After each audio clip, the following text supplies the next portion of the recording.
and giving us your expertise from European Parliament and from Eastern Europe especially.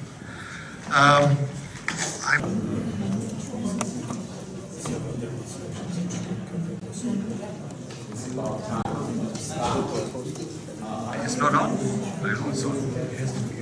Yeah. Okay.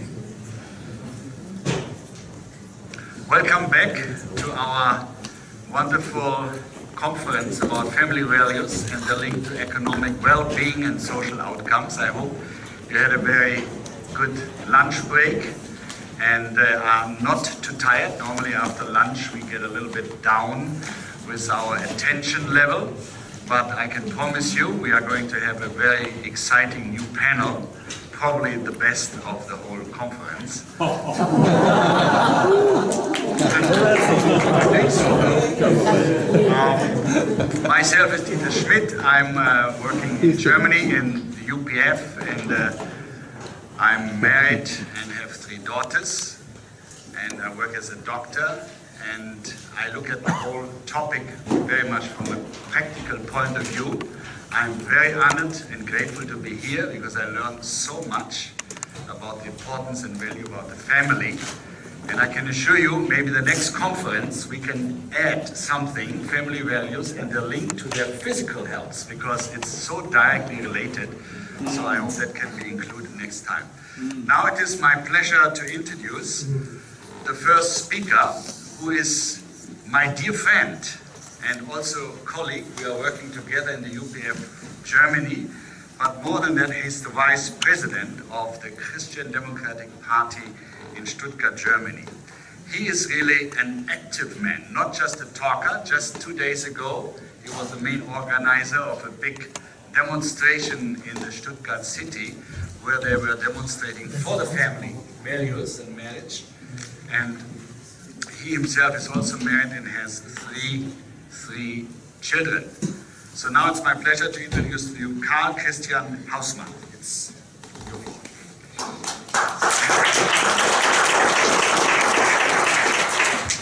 Thank you very much, Dieter. Distinguished guests, ladies and gentlemen. He exaggerates always a little bit. I wasn't the main organizer. I supported this demonstration. I have to correct that and give credit and honor to those who did the main work. What can I contribute to this conference is my question. I think in the best case, I can give you a report about recent events that took place in Stuttgart that have the effect to encourage you, to empower you, and show you that our issue that we have can be brought forward, even if you feel sometimes not so powerful or encouraged. As you know, there's a saying that says many evils exist or can develop only because good people are inactive or sleep or do not do what they could do. And as you all probably have realized, there exists actually an agenda against traditional family and traditional sexual morals that you find in the traditional religions, that is brought forward not as an attack openly, but by, for example, LGBT groups, the left groups, political left groups, and also political parties that support these interest groups. So, and at the same time, this agenda is supported, I mean, at least I can say that in Germany, greatly by the media. So you get the impression that this agenda already is supported by a great majority of the people, which in fact is not. And this agenda that I'm talking about is most of the time very nice formulated. It comes across with nice sounding words like demand for diversity, equal rights, open-mindedness versus narrow-mindedness, multicoloredness versus I don't know what, love versus hate, you know. And someone put it in our last demonstration. He was from the Catholic Forum, a professor from the Catholic Forum. He said it's a cultural war that is taking place. We didn't want this war. We didn't declare this war. It was forced upon us, but, sounds a bit martialic, but he said, but we're going to win it, you know? And in fact, if you're in the political arena, you really get the impression, I mean, Caroline said what happened here at the UN before this declaration was passed, you really get the impression it's a fight. And what I want to say is, I live in Stuttgart. This is the capital of Southwest Germany, the state of Southwest Germany. And we recently had a change in government. We have now a green and social democratic alliance. It used to be a Christian democratic ruled country for 50 years, and now we have a change in government. And so recently the new government introduced a plan to change the educational plan. And what they wanted to change, especially that got into the public, was that students or pupils of all ages, even from elementary schools, should be educated about all kinds of variation of sexuality. From indeed elementary school on, you know, there should be taught all kinds of forms of sexual activity, and that should become compulsory, should become also over all issues, all topics in school, even in mathematics. In mathematics, you wonder how homosexuality should show up in mathematics. But then you would have not a boy and a girl go shopping and they buy £1 here for the, but then Hans and Fritz, who are married, go into, and you know, no matter what, physics, biology, everywhere, this should be taught. And these curriculars were on the internet, and especially the government asked the union and LGBT groups to help them develop this curriculum. And when that got out, actually one teacher, Stengele, he was the first one to discover it, and he minded it. And he started an online petition. And to the surprise of the government, within 2 or 3 weeks, it got 200,000 signatures, which was quite amazing. And he said, for example, that actually stirred up a big controversy. He said, among homosexuals, the suicide rate is much higher, and all these topics, I don't see how this is not talked about. And then the discussion started. Are they committing suicide because they are discriminated? There's discrimination in schools and so on. And the whole debate got going. 200,000 signatures. Actually, the government was quite arrogant, saying we don't care about these signatures. We were not influenced by this.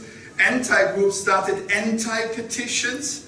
So 2 anti-petitions that got altogether like 120,000 signatures. So the issue was out. And then actually a couple of parents, young couple, had young children. They are from an Orthodox, Russian Orthodox background, called fromm, Ehepaar fromm, pious means in German, pious. Nice young couple. They started to say, concerned parents, we make a demonstration against this educational plan. And normally, you know, the normal citizens, Christian democratic citizens, they don't go for demonstrations, right? And immediately the left, they threatened. And so the first demonstration took place, about 800 policemen protecting 1,000 demonstrators. And a lot was going on.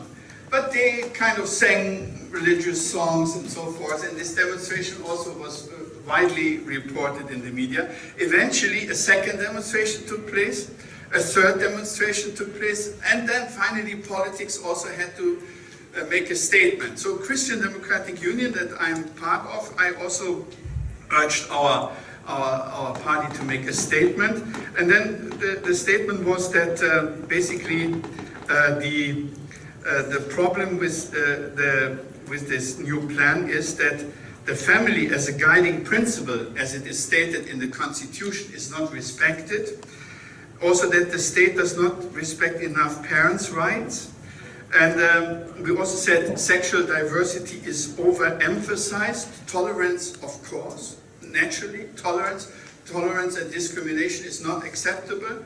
But people are not mostly discriminated because of their sexual orientation. People are discriminated in schools because they are too fat, they are too thin, they are I don't know what. But they only talk about discrimination because of sexual orientation. Then eventually in this curricula, in this education plan, it asked for acceptance of sexual diversity, acceptance. And then the Christian Democratic Union made a hearing, and we had a professor on law, a German professor on law, that said that to ask for acceptance is a violation of the prohibition to indoctrinate. I mean, schools are not allowed to indoctrinate. They have to facilitate that pupils can form their own opinion, but they cannot force opinions on pupils. And to ask acceptance is something else than asking tolerance. This is unconstitutional, because acceptance means you give up your own opinion and you accept another opinion. Tolerance, okay, but there is unconstitutional. So we demanded that they completely withdraw that politically. And then the government got really, I mean, shocked, because they didn't expect the bourgeoisie, so to say, yeah, to protest. And eventually, after the third demonstration, they said, we delay it for 1 year, and this acceptance of sexual diversity was taken out from the paper. And that, in a way, is a, how to say, it's a model case, a precedent that we want to establish in our state, because red-green governments all over Germany are trying to establish that in schools. They want this to be taught everywhere, and they do not want to be talked about homosexuality in the context of tolerance, but they want even not be taught by heterosexual teachers. Absolutely, homosexual people have to come into the schools and teach. And it's further ongoing. So we say, actually, the norms and values on sexual morality is not the job of the state to teach that. That is left to that's our political borderline. It's left to the parents, and there should be an agreement with the parents. And so, in a way, we found that that we could stop the government so far is a great success. And also, in the last demonstration on Saturday, we had our 4th demonstration. I was also one of the speakers.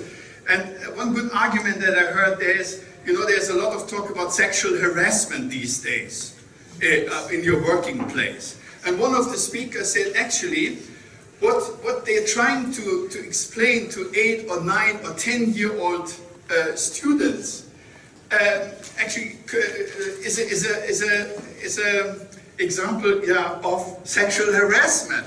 If you would do that in your working place to an adult, you immediately would be sued for sexual harassment. Yeah, but they're trying to talk about issues to people that even haven't experienced puberty, you know, and they feel it's shameful, and they do not want to be confronted with this. So, actually, one last fact that I want to report: in the last demonstration, also Muslims participated. Normally, it's a broad alliance that orientates itself on the Manif pour tous example in France. These are Catholic, Protestant, pietist people, most of the organizations that work for that. And you see, these are the colors from France, who we are. Manif pour tous uses this in the demonstration for all. So actually, there is not one single word that discriminates homosexuals on this demonstration. We always express homosexuals are welcome to work in our party as neighbors, but norms, sexual norms and marriage and family should not be given up, and it should be left to the parents. And this time, for the first time, we could have some Muslim organization participate.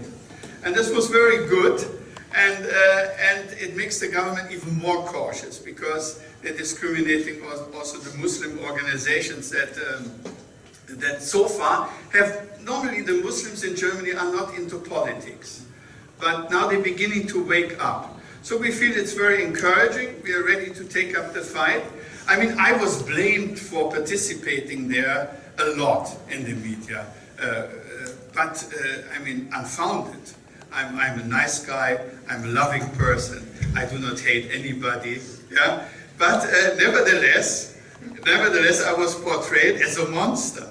Yeah. But you have to be ready to be discriminated at first, and then in the end, truth will prevail. So I hope it was encouraging. I'm ready to answer more questions. I try to keep the time. Thank you for your attention. Thank you very much.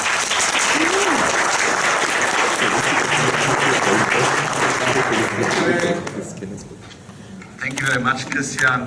This is very, very hopeful to see how we can bring the issue in the political arena, and how important it is that we wake up and we have good arguments. And I believe that this conference is helping us so much to find truly very good arguments. Now it is my honor to introduce you to Mr. I hope I pronounce it right, Mr. Drazen Vukotic. He is the vice president of a very important organization in Croatia. It's called In the Name of the Family. And he represents the president of this organization. This organization has succeeded to make a referendum in Croatia to bring it into the constitution that the family is seen between a man and a woman. This is what it is. I mean, that's so normal, but we have to fight to bring that into the constitution. So I'm very happy that now Mr. Vukotic will speak to us about this topic. Well, ladies and gentlemen, I have great honor to greet you in the name of our organization, in the name of the family. And I'm very happy to have the possibility to show you what we did in Croatia to protect marriage and family values. We meet each other here in Geneva to commemorate the 20th anniversary of the International Year of the Family. But the family is today under attack more than ever. Especially the institution of marriage is assaulted. And we know that the marriage is one of the fundamental family forms. If we ask ourselves, is family more protected than 20 years before? And is family more protected than before? Our family values are empowered? The answer will certainly not satisfy us. Today, we experience the lack of social support for marriage, and all elements of the common structure of marriage are under attack. Emphasizing sexual preferences tends to ruin and deconstruct the traditional marriage and family structure. We asked ourselves, what will happen to marriage and family in the next 20 years? The answer for us in Croatia was that we must protect the structure of marriage through constitutional amendment. Let me briefly introduce you Croatia. As you have seen, Croatia is located in Southeast Europe, and it is the youngest member of the European Union. It was ruled by Yugoslav Communist Party for 45 years, and after the war for independence, it finally became independent. It's rather small, and 87% of citizens declare themselves as Catholic. Ruling party, using the media under his control, is imposing a redefinition of social values, culture and identity.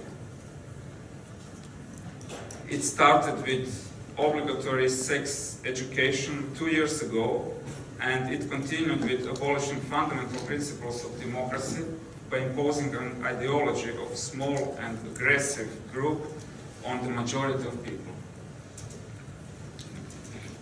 Representatives of the ruling coalition expressed their intentions in the media to legalize same-sex marriage, parenting, and same-sex marriage and parenting and adoption by the end of their mandate.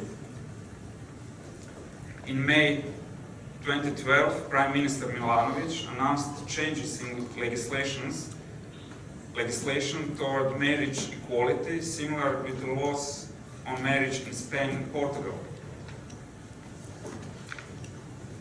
Concerned that there would be a strong majority in Croatian society against same-sex marriage and that there would be strong opposition from the Catholic Church, the ruling coalition decided to legalize same-sex marriage through a separate law, the law on registered partnership, allowing same-sex couples the same rights as in marriage union. And we wanted to prevent the situation in France, where millions of people protested on the streets against the government plans to legalize same-sex marriage and adoption, and where the police responded with violence toward the citizens. Referendum ensures that all citizens have the possibility to participate in the creation of the policy. It becomes a correction to government policies and puts a veto on the policies with which citizens do not agree. It was the first referendum in Croatia, initiated by citizens, and encourages them for further fights for their beliefs. And legal requirements for referendum in Croatia are very hard to achieve. And to collect signatures of at least 10% of all voters in Croatia is like 30 million in the United States. Furthermore, we have only 15 days to accomplish the job. In the Name of the Family has created a network of non-governmental organizations, all relevant religious communities in Croatia, and many political parties. We built national and county networks of volunteers with more than 6,000 of volunteers organized to work in shifts at 2,000 registered locations, which has to be signed by police. Although through the organization of events, media conferences, publications, and so on, we were raising awareness and public sensibility for that topic. In raising awareness, and because of opponent and blocked public media, the website and the social networks played a very, very important role. And our struggle developed in two different directions. First, a struggle for family, because marriage is a union between one woman and one man. Marriage is the foundation of a family, and every child, whenever possible, should be raised by a mother and a father. And a second struggle was struggle for democracy. Against us were the whole government, President of the Republic of Croatia, large sections of NGOs financed by the government and acting as lobbyist groups, and research of the published articles and other media pieces showed that 75% were against referendum, 15% were neutral, and only 10% of all media pieces, were in favor of the referendum. And Minister of Foreign Affairs, for example, Minister of Foreign Affairs Vesna Pusic, a few days before referendum said that no matter on the public television, no matter you think you should vote no. And the president of Croatia, Ivo Josipovic, said, I will vote no, and you. And many other politicians and ministers followed that example. And we say, marriage is woman and man, and anything else is something completely different. With the help of more than 6,000 very young volunteers, we are happy we had so young people with us, and in more than 2,000 locations for collection of signatures. In despite of more than 50 reports to the police because of violent attacks on our volunteers, we are proud that more than 750,000 citizens have signed a request for referendum.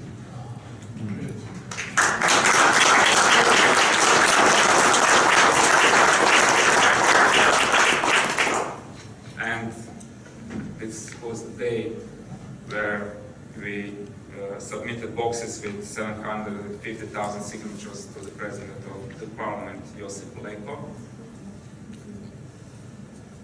And through 6 months after that, in strong campaign, ruling coalition attempted to convince the citizens against the referendum, but results of the referendum was excellent. 66% of all citizens said that marriage is a union between woman and a man, and moreover, the turnout was rather high, just 5% less than referendum on joining the European Union. And now, from December 1st, in Croatian Constitution, we have paragraph 61st, which says marriage is a lifetime union of one woman and one man. Wow.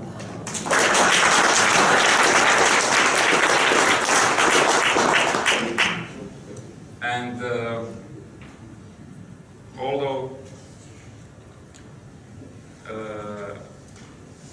they have no results in vital areas like rising production and GDP, in decreasing unemployment and immigration, or stopping the depopulation rates, the government still insists only on new law on registered partnership instead of same-sex marriage, so-called Vital Records Act, in which anyone can change their gender simply by signing a paper before a notary public, which is very liberal. Almost anybody can adopt a child or qualify for in vitro fertilization, and on gender ideology. So, if all countries which recognize family values and traditional marriage don't act together, in next 20 years we will experience more generations which will not care about family values, more divorced marriages, more dysfunctional families and unhappy individuals, new types of relationships which would demand to be recognized by law, and unhappy and unviable society. So we must support each other in preserving and empowering family values. Thank you for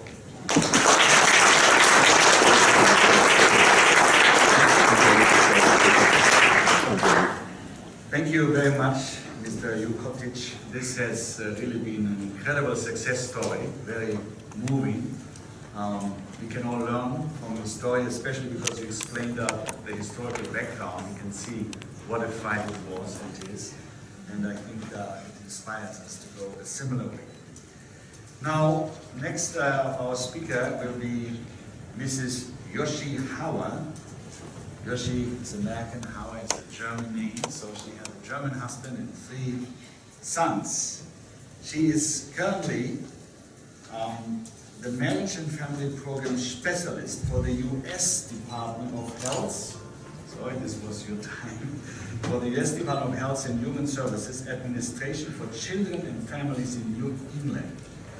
Josie earned a bachelor's degree in philosophy from Boston University in 1995, a master's degree in religion and secondary education from the Harvard Divinity School.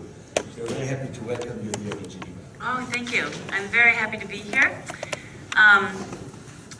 Thrilled, actually, to be here. And I have to do a disclaimer because I'm here officially as a private citizen.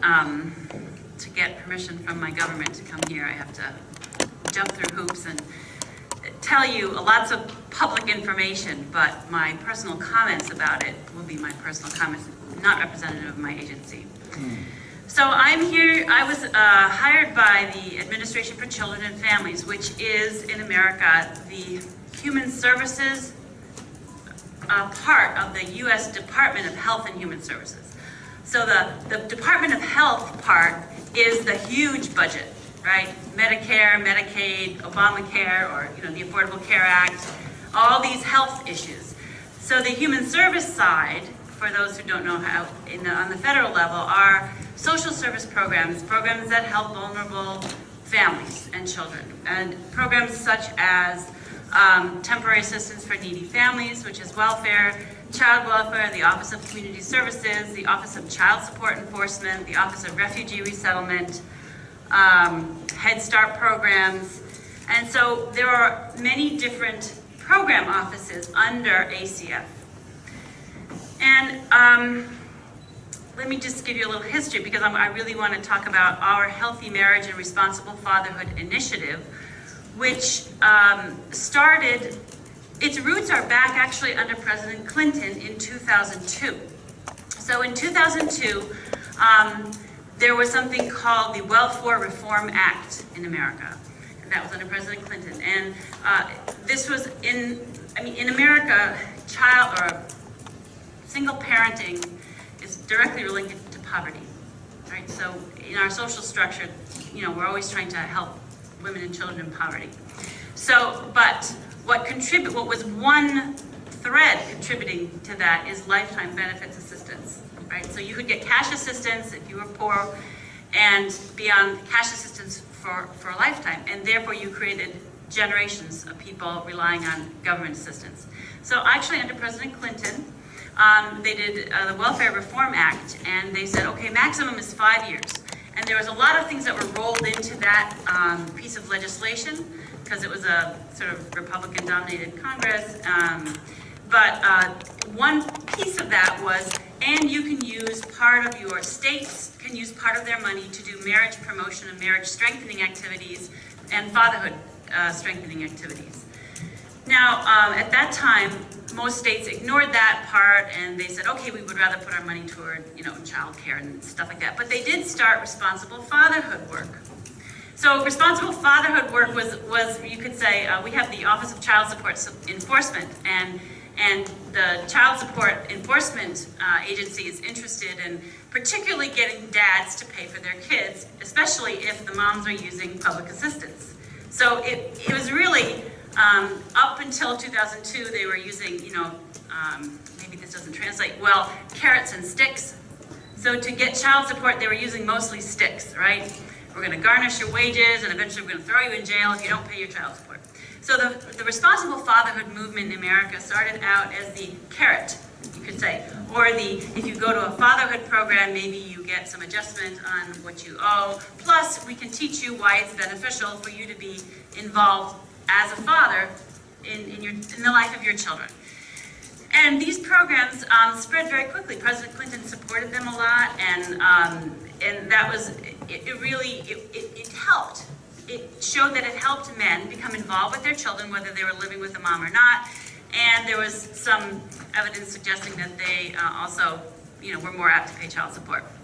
So on the foundation of that, under President Bush, they sort of started the Healthy Marriage and Responsible Fatherhood Initiative.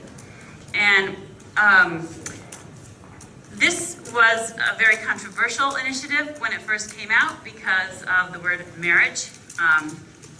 But because it was sort of brought in alongside fatherhood work, there was sort of some groundwork done. So that's about, the Healthy Marriage Initiative started out with small bits of funding administered through various ACF program offices. So the Office of Child Support Enforcement gave money to its sort of network to do marriage promotion activities. And these in America come out through demonstration competitive grant funding. So we had lots and lots of small projects, small grant projects, okay? And then in 2003, when welfare was reformed again, welfare in our country is reformed every 5 or 6 years, usually takes longer, they allowed $150 million to go for marriage and fatherhood strengthening activities. And so that was from roughly 2003 to 2008. And that was $100 million for marriage and $50 million for fatherhood activities. And these were testing different models of marriage strengthening programs, largely targeted at vulnerable families, low-income populations, but we sort of made it sure that there was a wide diversity of programming so we could test models of what works. Because you want to test something before you take it to scale. Or the idea was, eventually, if we could show that these marriage strengthening and relationship strengthening programs actually helped couples stay together, or maybe helped couples who had a baby and they were poor think about marriage, understand a little bit more about marriage, how to have good communication skills, that that eventually state governments would then sort of take a little bit of their state block grant money and fund these themselves, sort of the off and running. That really hasn't happened yet. Only a few states sort of bought into that. But we did accomplish, I think, a great number of things. And one of the things which I want to focus on, because I know I have just a few minutes, I could talk a long time. I was hired in 2004 as a specialist to kind of, there were 10 of us hired across the country so that we could oversee these demonstration projects along with the project officers and the accountants and all the bean counters, to make sure that they were being implemented well and to provide technical assistance. So we received lots of training from great marriage experts in America, and we developed some incredible resources that I want to sort of focus on in this presentation, and then tomorrow's presentation I'll talk about some strategies for the future in case there are other governments interested in doing this kind of thing. Because this is more like how can we help people establish and form healthy relationships? And what can you do, and how many different ways can you do it? Up to that point in America, the marriage and relationship education field is kind of a cross between psychology and education. So we call it psychoeducation, mostly group-based programs, not therapy, one-on-one counseling, but a lot of skill-based programs. So not really great for couples in very, very high conflict. So we screened out domestic violence, and we made sure that every grantee was educated in domestic violence and to recognize the signs of it and to make partnerships with domestic violence coalitions on the community level. We had many, many stipulations we had them do to ensure the safety of couples. So we had to sort of get folks to understand this is the broad market, and there's a wide diversity within that market audience. I won't say to market because they're not paying for it, but so be creative, and we had certain elements, certain required hours, and sort of we required three components that they somehow teach about the benefits of marriage, that they offer communication skill training and conflict resolution, because research suggested that those truly helped. So it was a combination, whatever curricula they used, whatever program model they used, the grantees, they sort of had to have those components to it.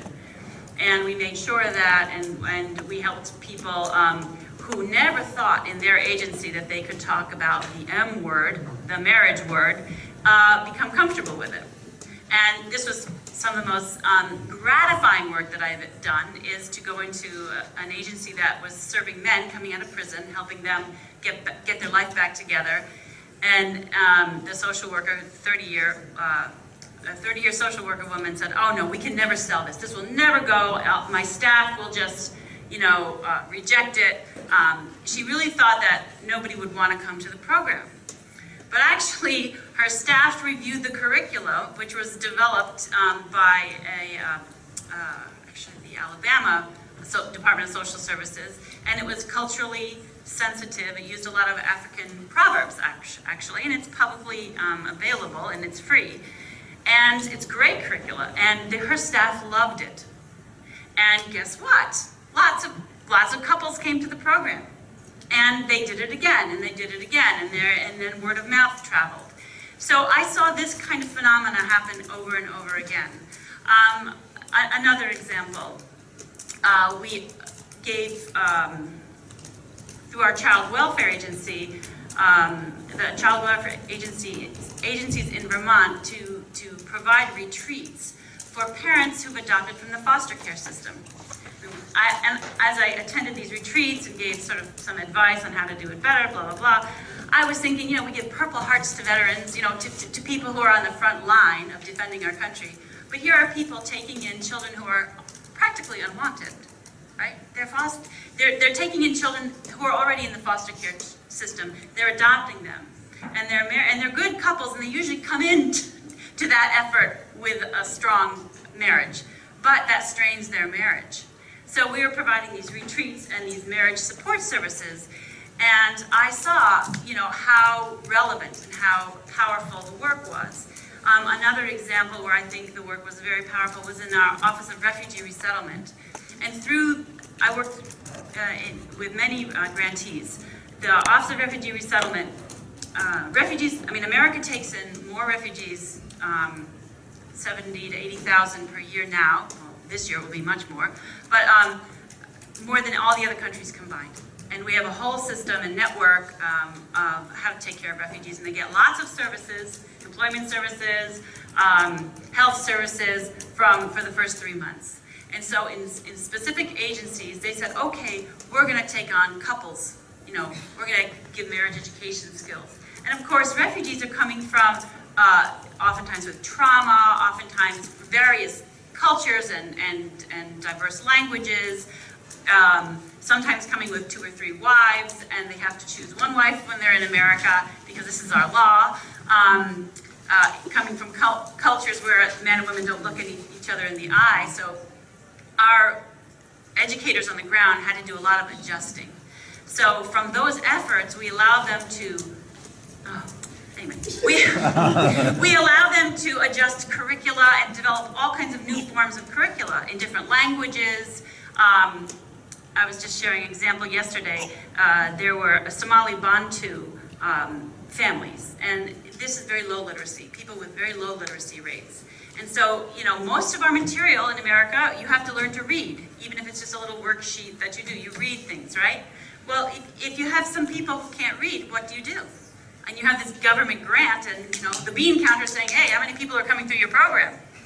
Well, they developed, like cartoons, picture book, right?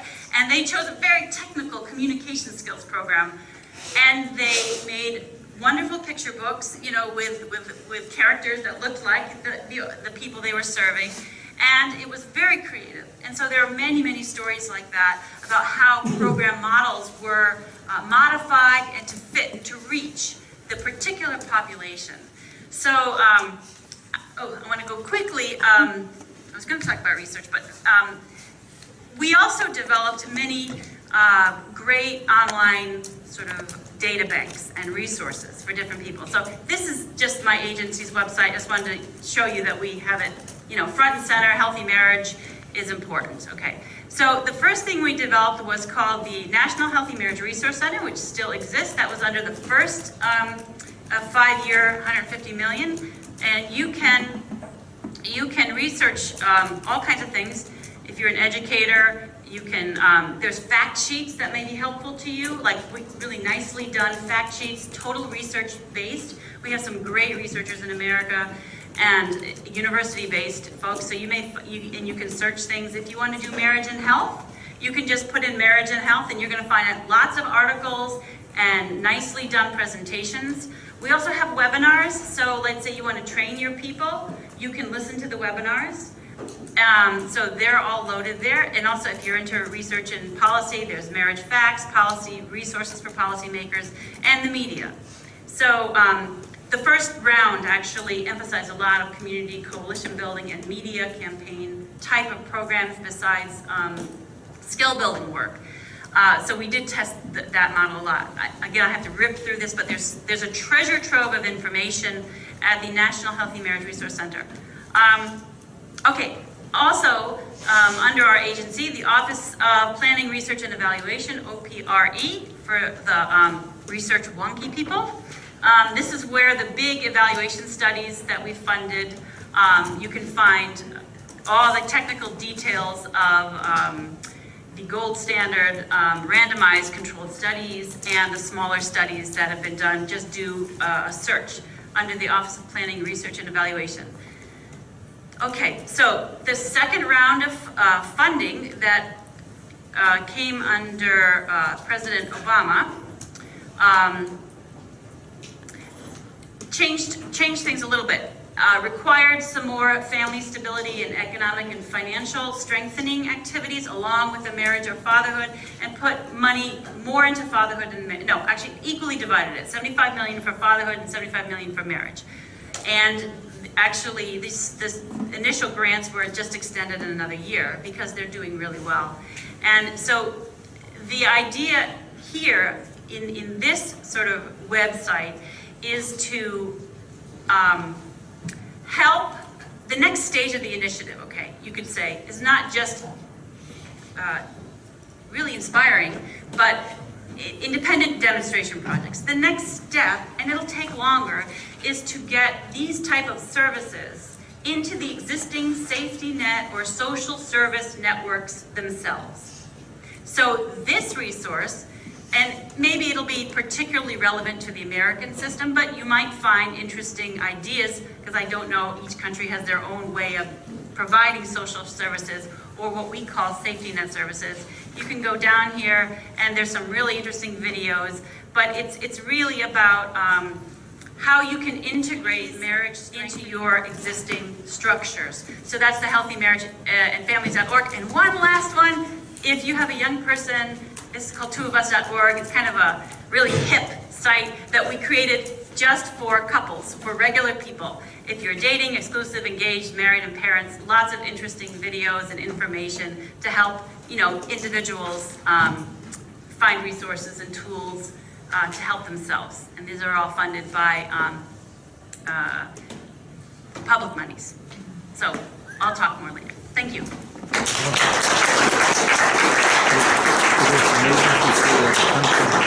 Thank you, Mrs. Hauer. The good news is that you have more time tomorrow.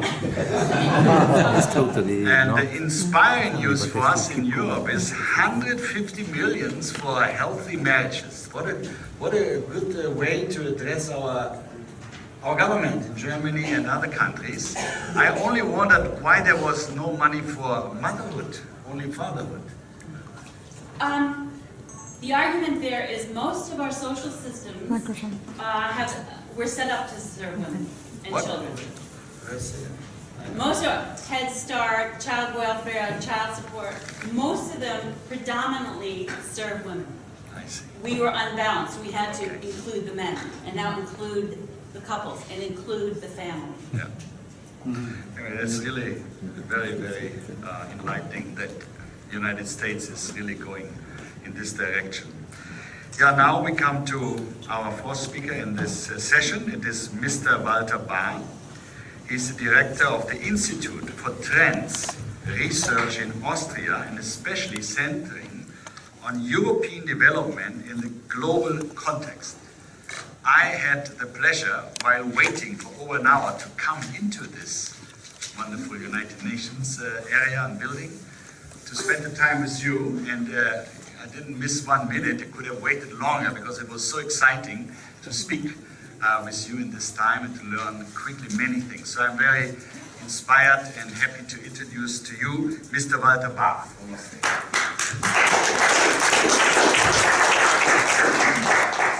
Great to be back here with the friends of UPF. You won't forget where I'm from when I tell you Austria won the song contest. You all know Conchita Wurst. She won this, or he, or however. Okay, we live in crazy times. Yesterday, I met this guy. When he saw the ring on my finger, he came to me and he said, "Oh, you're married?" I said, "Yes, I am." And he said, "I mean traditional marriage." man, woman? I said, yes, I am, yes. But, however, it's no problem at all. My children, they got used to that pretty soon. I got 10 minutes, and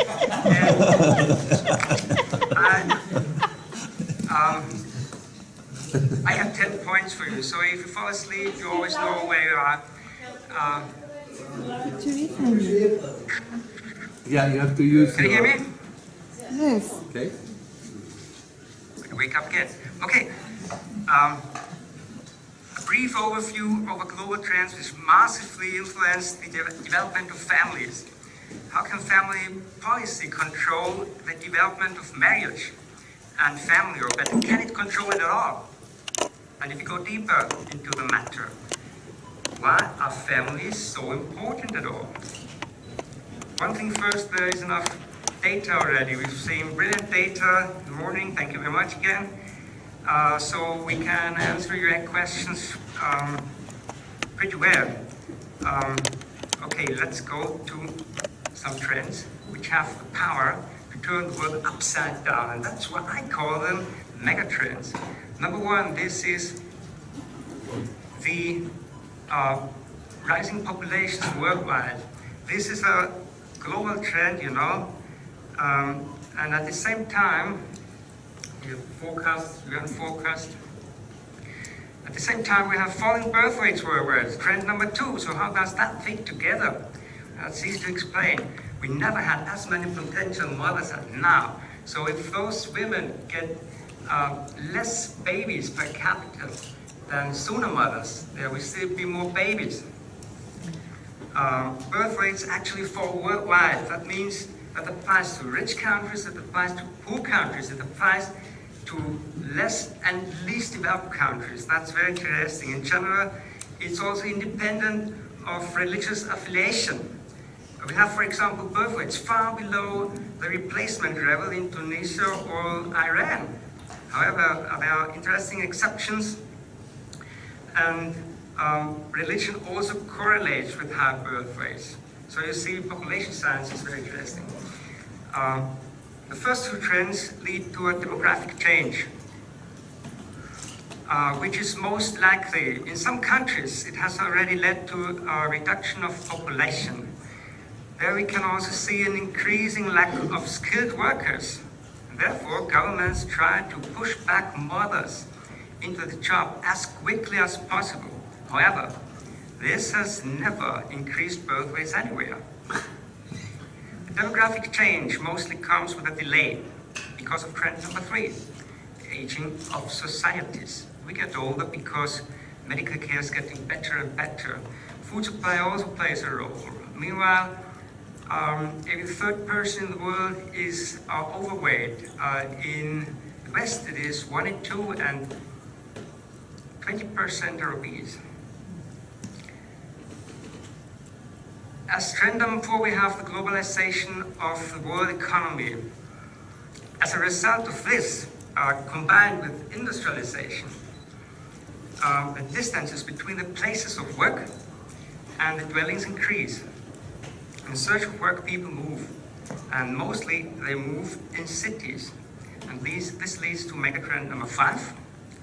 This is the emergence of megacities. Just imagine, in 2040, 80% of the world's population will live in cities, mainly in one of those megacities with more than 10 million inhabitants. And wherever people move to cities, they have fewer children. And as a result of a growing distance from job to home, we further come to megatrend number 6, and this is the disintegration of the extended family. The family with father, mother, and child or children is no longer capable of any actual family responsibilities, such as child care or the care of elderly or sick.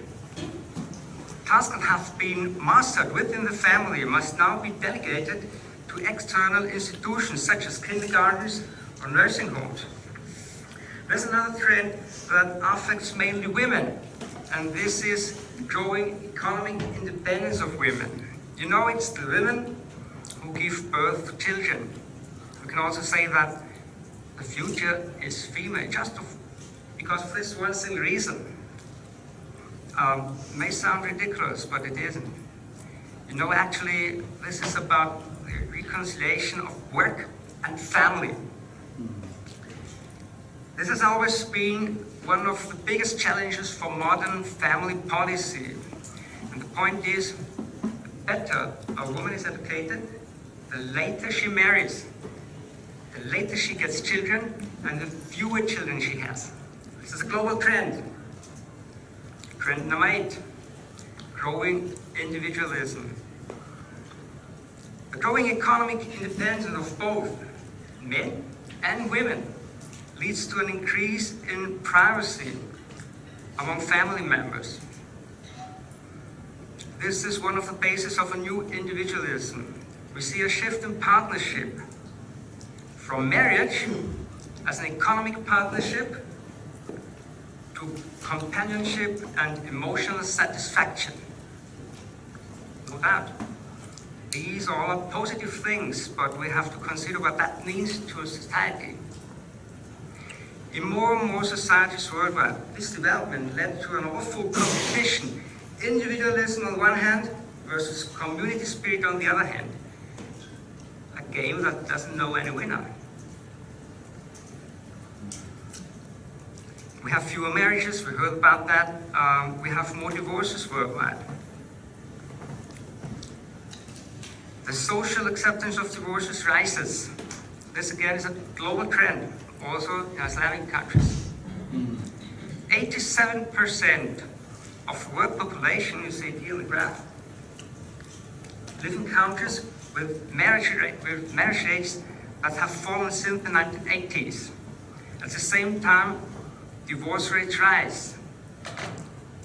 However, high divorce rates do not inevitably mean that all those people live on their own. We also heard that in the morning. You may be a little bit confused now, but I can tell you, in fact, most children still are born in stable relations. Trend number 9, a systematic devaluation of family. Big question is, how do we define family? We suffer from an inflationary use of the term family. You know that.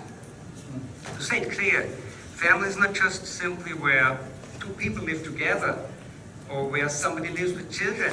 It's not enough. And we have a bad discrimination against families. So, who discriminates against families?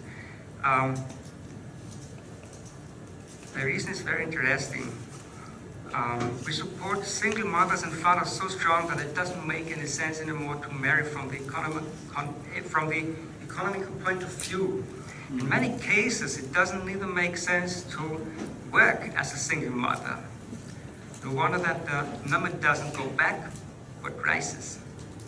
The deep problem behind it is that those subsidies come from the taxpayers. However, this is no coincidence, but sometimes us called political calculation. Politicians create dependencies and want votes for the benefits. We also call that vote buying, and that reminds me of ancient Rome. And then I have as point number 10, sustainability. We have heard about that when it comes to nature. For societies, it's just the same. For a good harvest, you have to sow before. But if other things were impermanent, family came back again and again. In Europe, there's a tendency to see children as a way to keep the pay-as-you-go system running. That's a bad mistake. Children are more than a number in a calculation. Besides, 75% of Europe's elderly care takes place within the family. The indebted welfare states could simply not afford more care outside the family. They couldn't simply afford it. Remember, all that against the background of an aging society. This underlines the importance of family. But yeah, we have to make it clear that the society has no future without children. The family has always been the core of society. That has been proven for thousands of years. There's no other way. So be strong in your effort for the family. Thank you very much.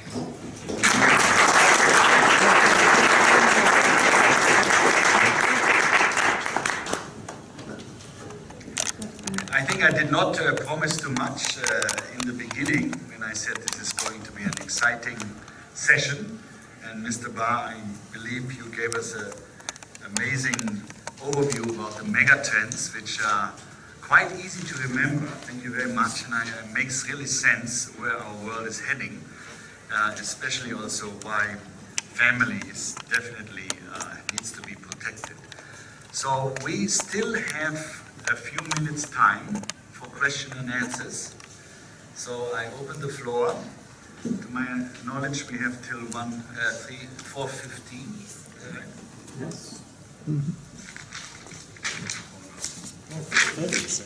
4:30. 4:30. Okay. Don't we have a break?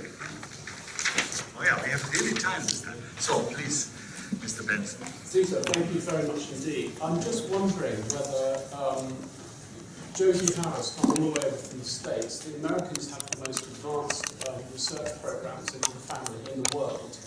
And I suspect, if I'm right, that Josie told us a tiny fraction of what she might like to have told us about the research programs. And I'm wondering if there's any chance that we could submit a referendum, taking my lead from Mr. we could submit a referendum for an extra 10 minutes from Josie on the research findings. You should use the microphone, sorry, for the translator. Okay. We understood it. I don't know if we need a referendum. We'll give you definitely some time for that. But tomorrow she's also going to speak. Shall we give you immediately the floor, or maybe have one? I think maybe good now, yeah? To give it now? Yeah, take a, because we have half an hour. Yeah, okay, 10 minutes. We have half an hour, it's amazing. So. So we've done a lot of research.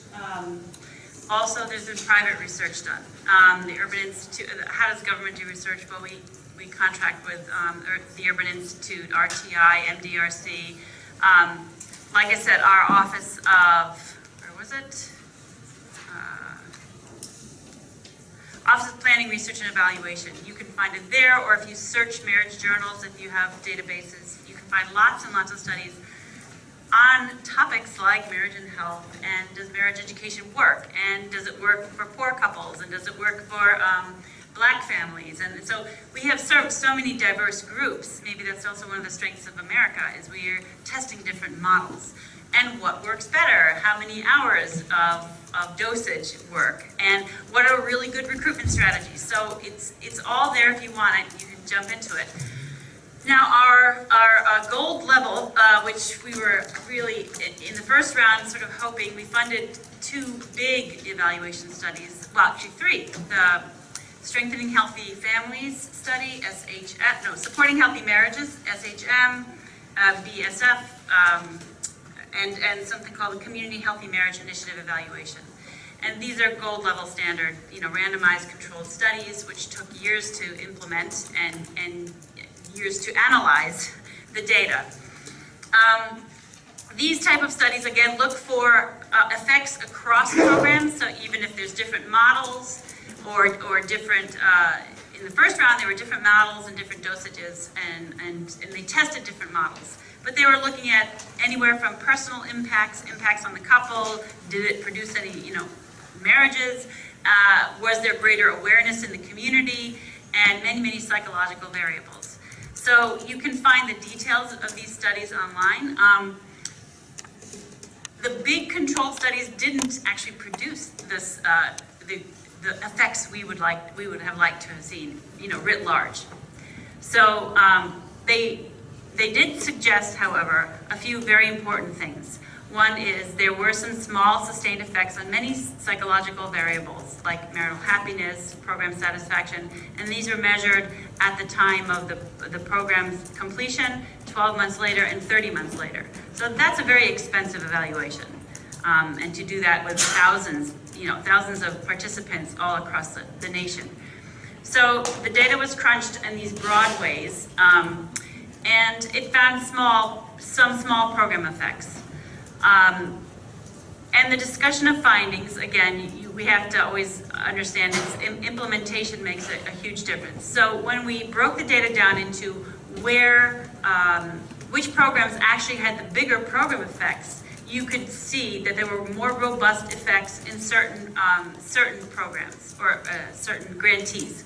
So a couple of our grantees were state-level grantees, so there was a state-based or a multi-community-based initiative, one in Oklahoma, in California, and First Things First in Tennessee. And this is where they really sort of saturated the community with, these are marriage programming services, this is where you can find them, and a lot of media outreach using different curriculum models. And there you saw that there were better program effects when programs were more fully implemented and when they had greater infrastructure and where there were wraparound services that were truly tailored to the marriage education population and services. So how you do marriage strengthening work in the community really, really matters. It really matters. And so it's become somewhat more of a science, certainly the whole field has been pushed forward, and very recently the Office of Planning, Research and Evaluation asked for more research for the data to be reanalyzed to look at more specific detail on really where the programs made effects and on what populations and under what conditions. So we're going to be generating more knowledge as that big data set gets crunched again and again. So again, the sad news, well, the opponents of marriage made a big deal of it. You didn't find the program effects you were looking for, the big ones, But we said, okay, but there was a lot of good news in the reports that universally people say they appreciate the services. Universally. And another fact which is interesting is that couples who are coming into programs with sort of low conflict, they didn't have such a great change. But couples coming into the program with more higher conflict, they showed greater change, positive change. So then you have to ask yourself, the question, where do we get the most bang for the buck if you can convince some public entity to put some money behind some marriage strengthening work? Then maybe you can look to the American data as it comes out and look through it yourself and say, aha, there were greatest effects when we served this type of person, these type of couples in this type of way. The youth prevention programs also showed effects, and many smaller research studies showed more programmatic effects. Studies where men coming from prison were given marriage and relationship skilled programs reported greater adjustment in the community 6 months afterwards. So there's a lot of detail in the research, and I think it's if you are serious about sort of promoting this in a science with good science behind you in your respective regions or countries, please do access our databases, or you can always contact me and I can help you find some information. So I'm sure UPF will have my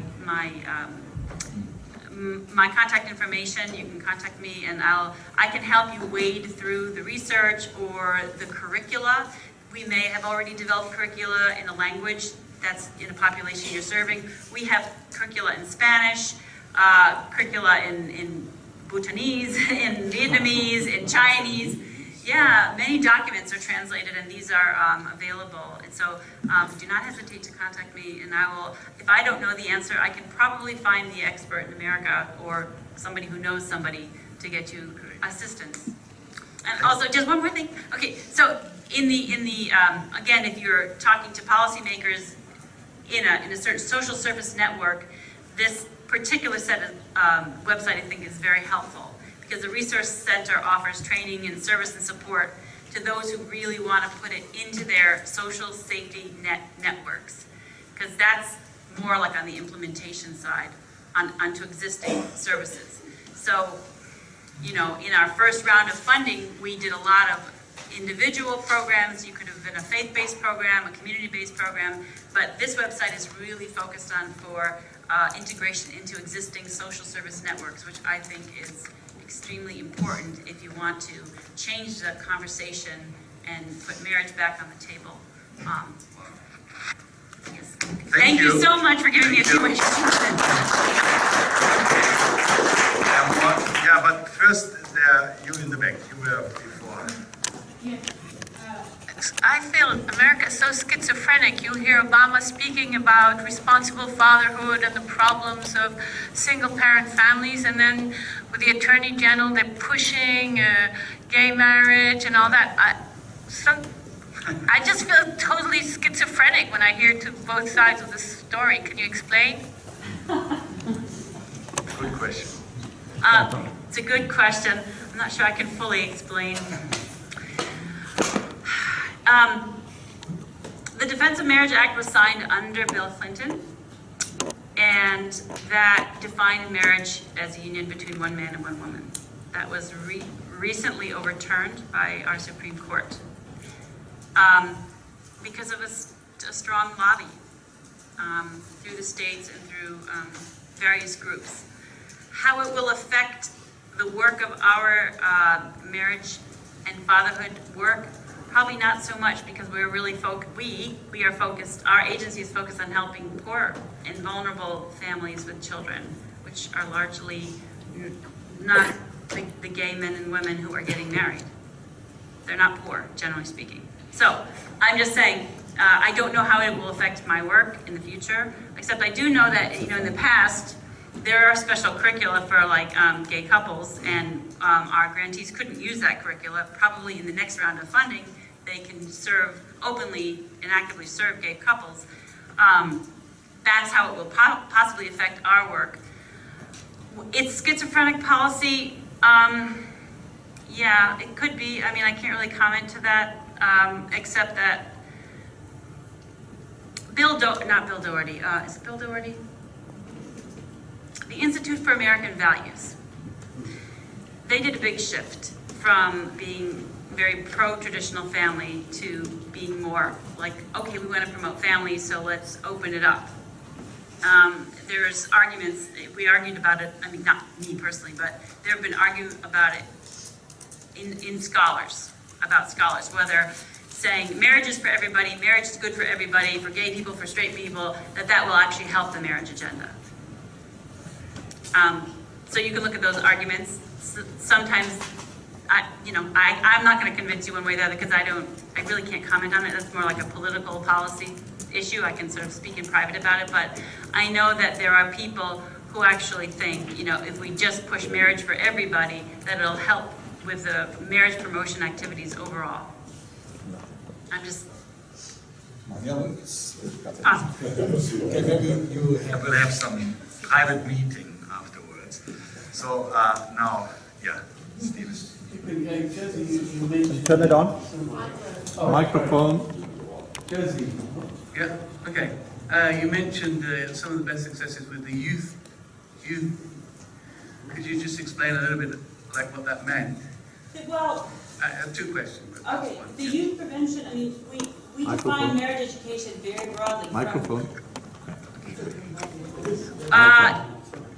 In the allowable activities under the grant funding, we defined marriage and relationship education very broadly, from premarital education, relationship skills training that always had to sort of include some content about the benefits of marriage, including like the health benefits and the psychological benefits and the economic benefits.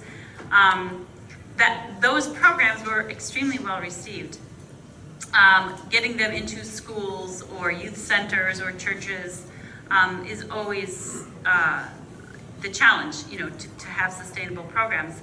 But those showed some very, very good results in terms of changing young people's understanding of marriage itself. Just raw knowledge about what is marriage and the benefits of marriage, especially the financial aspect. The asset building aspect of marriage. That idea appeals to young people, right? And nobody ever introduced that idea to them. you know, because they have this notion of I got to have all my ducks in my row financially before I can marry or not marry, or marriage will drain my wallet or whatever. But, you know, over time they just don't understand that the trend over a lifetime, technically, you know, is that married people who stay together, they build assets together. So those type of programs showed shifts in understanding of marriage. Good. I have a question. And any, Hauer, 2 more questions. Okay, these 2 you, and then. Yeah, my question is for Dr. Baar. I mean, the situation in Austria is we have a very predominant Catholic church that is, of course, certainly influencing family policy. But when I hear, for instance, this incredibly massive support for, I mean, it's probably massive for us Europeans to hear such kind of massive family and marriage support programs in the US. Do you see, is there something similar, if not from the state side in Austria, or is there something maybe more from the Catholic Church side? Thank you for the question. Yeah. First, interesting point, religion. The more religious you are, the more children you have. There's a correlation, okay? But don't forget, you have countries like Iran, Islamic Republic of Iran, where we have birth rate of 1.7, far below the replacement level. They would ruin all the country if they would propagate an Islam where you have as many children as possible. This plays also a major role in Egypt. People have too many children. Roman Catholic Church, of course, the church plays a role, but it has to find its modern way.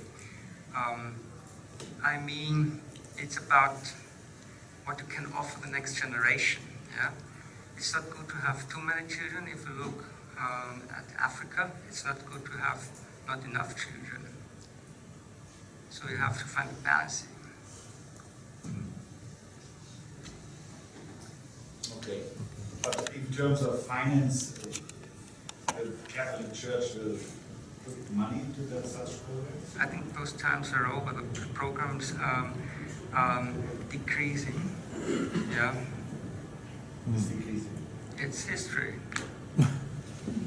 Yeah. The Roman Catholic Church actually doesn't play such a big role anymore. In Austria? Not only in Austria. Remember, this is history. Yeah? The church has to find its new role. Yeah? They have to find new role models. Good. Yes. Mine is not a question, but I want to contribute something. I am Swiss and I speak for Switzerland. And this morning we talked about how can laws and government influence the marriage. In Switzerland we get punished in 3 generations if we are married. So I make 3 small examples. I am living with my family in a quite remote place, and when we want to send our children to academic studies, they have to move out from home. And my son asked for governmental help, but he couldn't get any because we are an average middle-class family. But he found out that if we were divorced or single parents, he would immediately get help. So this is against marriage. The second stage is our generation, people who never got married and have a certain wealth, they pay much less taxes. Because in Switzerland, taxable income of husband and wife is accumulated, And if you get a higher income, the tax percentage is getting high. So it is not worthy to get married for tax reasons. And the third punishment is old people.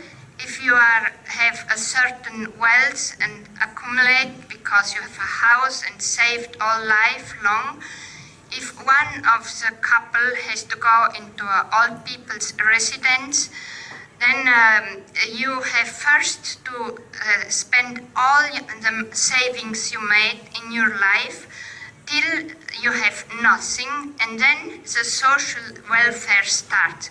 But if you always spend all the money, the social welfare starts immediately.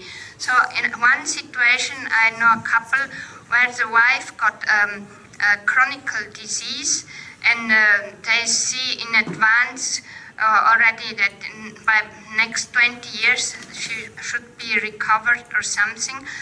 And they went to a financial consultant, and she told them, well, one option would be to divorce. So your wealth gets split up 50 and 50, and you risk only to lose half of it. This is the third punishment. So we have a lot to do, even in rich Switzerland. Yeah, thank you. Okay, then I'll give you the last chance now. Walter, I saw you were reading the cards from the past, and I wonder if you can read some cards from the future. Can you look in your crystal ball and see what the world will be like if you look at the trends that you were looking at? And if you look at those, is there something that you say, we need to really watch this or that particular item? Thank you again for the question. Yesterday is absolutely. We've heard it from Mr. Kane and Mr. Benz in the morning. It was very interesting. Thank you for your presentation. I think it would make sense to invest much more in marriage. Why? If you compare, for example, the birth rate in Ireland, where the state doesn't hardly do anything for families, and you take the birth rates of, just say, Czech Republic, Austria, Germany, and all those other European states where we have an average of 1.5 children per woman, you have hardly any difference. So why do they do that? Yeah, doesn't make sense. We talk about that. That's what we're gonna watch. Yeah. We have to come back to a point where we do things that make sense. Yeah? And family makes sense. We need a balance between, on one hand, those people who pay into the system, on the other hand, people who get something from the system. If you lose the balance here, the system crashes. We saw already some crashes. We don't have to invent something. Yeah? Just turn time back to, say, 1993. The Swedish pension system was bankrupt. Yeah? So what did the Swedish government do? He simply cut pensions down to 60%. Yeah? And six weeks later there was an election, and the voters they gave him their votes, because then he could say, okay, people, there's no other choice. That's what we gotta do. I believe that we could do something sooner, before the system crashes. Okay, maybe that is. I know we can go on. I think this was a very, very interesting last thought. Maybe to sum it up, family seems to be the gateway to happiness in heaven, but as a psychologist says, it's also the birthplace of most of our neuroses. So we are challenged to make happy families, and so maybe policies from where we go now should be how we can really make happy marriages and families. Thank you very much, and have a nice break. We'll come back at 4:45. Thank you.